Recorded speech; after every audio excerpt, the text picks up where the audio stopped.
Hi, it's Christina from Proven Winners ColorChoice Flowering Shrubs, and today we're going to talk about pruning roses, a task that you will definitely want to get to each year in the late winter or early spring, just when these buds are starting to show you that the plant is waking up.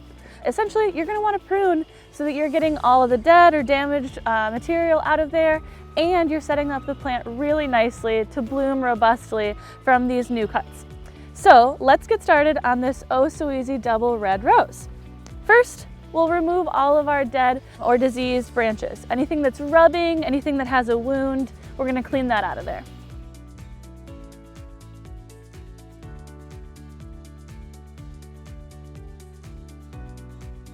So after you remove any of the noticeably dead or dying branches, you're going to want to take a really close look and see what is rubbing. It's inevitable that your stems are going to grow in places that will create a rub, and essentially that rub will open your plant up for damage from disease or pests. So we'll just take a look at that, get any of those branches out of here.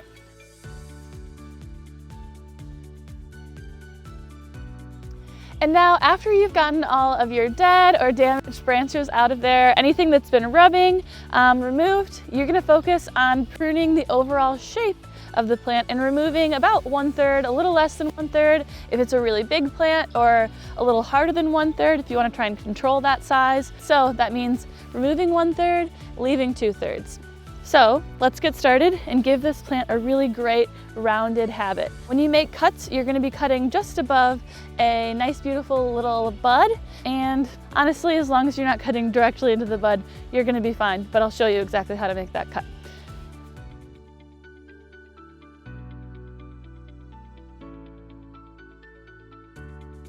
Now, one thing to remember when you're making these cuts is to look at which direction the bud is facing. So you're going to want to look for buds that are pointing out, and that will help encourage your plant to have a more open habit, and that openness gives it great airflow.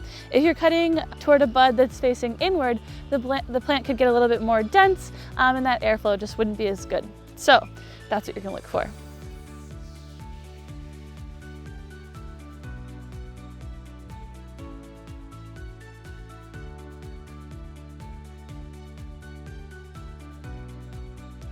And essentially, that is what you're going to do with the entire plant. You're going to work your way around the whole thing, taking off about 1/3, sometimes more if you've got a really long, gangly branch, and sometimes less if the branch is already at that beautiful kind of rounded shape. So I'm going to keep working on my plant and work my way through a bunch of them, and I'm sure you'll do the same. And we will be rewarded with beautiful blooms this summer. If you have any questions about rose pruning, definitely comment below or visit our website, mypwcolorchoices.com, and I'll see you again next time.